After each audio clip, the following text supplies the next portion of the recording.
जी अस्सलाम वालेकुम अजीज तुलबा और तालबात। आज हम परवीन शाकिर की गज़ल के आखिरी दो अशार की तशरीह करेंगे। इससे पहले उनके 5 अशार की तशरीह हम कर चुके हैं और परवीन शाकिर का तारुफ भी कर चुके हैं। ये गज़ल फेडरल बोर्ड और पंजाब बोर्ड दोनों सिलेबस में जमात 11वीं में शामिल है। तो आइए इन अशार पर बात करते हैं। आईने की आंख ही कुछ कम न थी मेरे लिए, जाने अब क्या क्या दिखाएगा तुम्हारा देखना। शायरा का नाम परवीन शाकिर। मफहूम देखें, कहती हैं कि मेरे लिए आईने का सामना करना ही मुश्किल था, तुम्हारा यूं मुसलसल मुझे देखना मालूम नहीं क्या करेगा। देखें तशरीही निकात। पहली बात इस शेर के अंदर जो की गई है वो ये है कि आईने का सच दिखाना। आईना हमेशा सच दिखाता है। जो हम होते हैं हमको आईना हमें वैसे ही तस्वीर दिखाता है। तो पहला नुक्ता आप ये बात करेंगे कि आईना गैर जानिबदार होता है, वो हमेशा हमें हमारी दुरुस्त तस्वीर दिखाता है। शर्मो हया की कैफियत, आईने की आंख ही कुछ कम न थी मेरे लिए। कह रही है कि आईने को जब मैं देखती थी ना तो मुझे शर्म आ जाती थी, जाने अब क्या क्या दिखाएगा तुम्हारा देखना। तो अब मेरा महबूब जब मुझे देखेगा तो मुझे मजीद शर्म आ जाएगी। पहले मैं खुद अपने आप को देख रही थी आईने में, जब मेरा महबूब मुझको देखेगा तो मैं मजीद शर्मज़दा हो जाऊंगी। तो इस शेर के अंदर शर्मो हया की कैफियत है। आईना देखने के बाद बेचैनी। शायरा आईना देखने के बाद जो है ना वो बेचैन हो रही है, बेचैनी की कैफियत है। जाने अब वो बेचैन क्यों हो रही है, ये वजह जो है ना इसमें नहीं बताई गई। दिली कैफियत की हिफाजत, शायरा अपनी दिली कैफियत की हिफाजत कर रही है। इसी तरह खुद पसंदी। देखे ना, आईने की आंख ही कुछ कम न थी मेरे लिए, एक नया मौजू है। शायरा परवीन शाकिर नई बात कर रही है। आईने की आंख को देखने से मुराद शायरा का अपने आप को देखना है। और ये खुद पसंदी का शेर है। शायरा कह रही है कि मैं अपने आप को जब देखती थी मैं इतनी ज्यादा खूबसूरत थी कि मुझसे रहा नहीं जाता था। ठीक है, मैं जो है ना अपने आप को देख कर जो है ना खुद पसंदी में चली जाती थी। अब जब मेरा महबूब, जाने अब क्या क्या दिखाएगा तुम्हारा देखना। तुम्हारा देखना बतौर महबूब का देखना, तुम्हारा देखना बतौर महबूब का देखना। तो कह रही है कि अब जो है ना जब मैं अपने आप को देखती थी मैं इतनी खूबसूरत थी, तो अब जब मेरा महबूब मुझको देखेगा, मैं पहले खुद पसंदी में थी, अना में चली गई थी, जब मेरा महबूब मुझे देखेगा तो पता नहीं क्या होगा।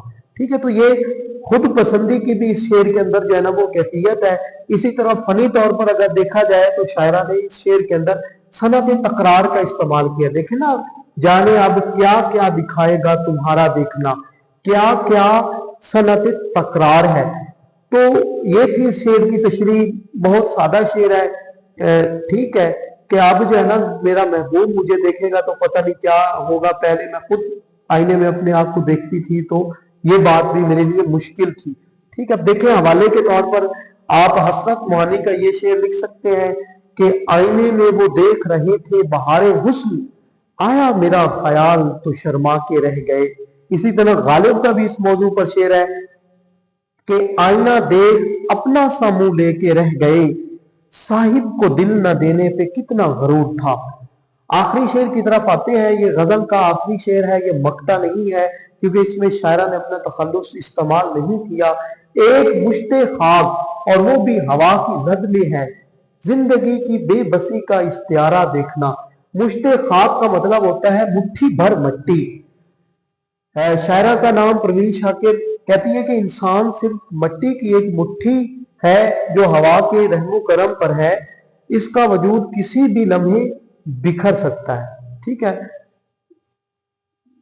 अब देखें इस शेर के अंदर जो है ना वो जिंदगी की नापायदारी का तस्करा किया गया है कि इंसान एक मट्टी की मुट्ठी है। आप मट्टी को पकड़े, ऐसे करें, ठीक है, हवा आएगी, हवा से वो सारी मट्टी बिखर जाएगी, खत्म हो जाएगी। तो ऐसे शायद शायरा ने जिंदगी की नापायदारी का तस्करा किया कि इंसान का वजूद भी मट्टी की एक मुट्ठी की तरह है जो किसी भी वक्त बिखर सकता है। मतलब कि किसी भी वक्त इंसान को मौत आ सकती है। अल्लाह ताला ने भी कुरान मजीद में फरमाया है कुल्लु नफ्सिन जायकातुल मौत। और कोई भी इंसान हो, चाहे काफिर हो चाहे मुसलमान हो, किसी भी कबीले से, मजहब से ताल्लुक रखता है, उसको ये यकीन है कि मौत आनी ही आनी है। तो इस शेर के अंदर भी शायरा ने जिंदगी की नापायदारी का तज़किरा किया है। दूसरे मिसरे में बेबसी की शिद्दत का तज़किरा कर रही है कि मेरी जिंदगी में बेबसी है। इंसान एक बेबस मखलूक है, इसके अपने बस की कोई बात भी नहीं चलती। तो जिंदगी की बेबसी का इस्तियारा देखना बेबसी की शिद्दत है। इंसान अपनी मर्जी नहीं कर सकता, ये बेबस है। इंसान का अपना बस नहीं चलता, कोई पता नहीं है कब जिंदगी है, कब मौत आ जाए। ठीक है, इंसान बेबस है। इसी तरह जिंदगी का अदम तवाजुन है कि कभी जिंदगी के अच्छे हालात आ जाते हैं, कभी बुरे आ जाते हैं। इसमें हमेशा अदम तवाजुन ही रहता है, कभी तवाजुन बरकरार नहीं हुआ। इसी तरह गजल का आखिरी शेर है, आपने बताना है कि इस शेर के अंदर ये गजल का आखिरी शेर है क्योंकि शायरा ने अपना तखल्लुस इस्तेमाल नहीं किया। अखलाकियात का दर्स दे रही है शायरा कि आप जो है ना एक दूसरे के साथ अखलाकी तौर पर अच्छा रवैया इख्तियार करें, क्योंकि जिंदगी तो खत्म होने वाली है, कभी भी खत्म हो सकती है। इसी तरह आजिज़ी का दर्स दिया जा रहा है। परवीन शाकिरा में आजिज़ी का दर्स दे रही है कि हमारी जिंदगी बहुत जल्द खत्म हो जाएगी, तो हम लोगों के साथ हुस्न सुलूक से पेश आए। इसी तरह फलसफा जबर का इस्तेमाल किया गया। फलसफा जबर ये है कि इंसान की अपनी मर्जी नहीं चलती, मर्जी सिर्फ और सिर्फ अल्लाह ताला की चलती है। तो इस शेर के अंदर जो है ना वो फलसफा जबर का इस्तेमाल जो है ना परवीन शाकिर ने किया है। हवाले के तौर पर आप अल्लामा इकबाल का ये शेर लिख सकते हैं, तेरे आजाद बंदों की न ये दुनिया न वो दुनिया, यहाँ मरने की पाबंदी वहां जीने की पाबंदी। इसी तरह आप ये शेर भी लिख सकते हैं कि मौत से किसको रस्तगारी है, आज वो कल हमारी बारी है। मीर तकी मीर का शेर भी लिख सकते हैं, हस्ती अपनी हबाब की सी है, ये नुमाइश शराब की सी है। तो ये थी परवीन शाकिर की गजल। उम्मीद करता हूं कि आप सब बच्चों ने इस गजल को समझा होगा, इसके तशरीही निकात को भी समझा होगा। तो अगली वीडियो के साथ इंशाअल्लाह ताला हम हाजिर होते हैं। तब तक के लिए राशिद बशीर को इजाजत दीजिए। अल्लाह हाफिज।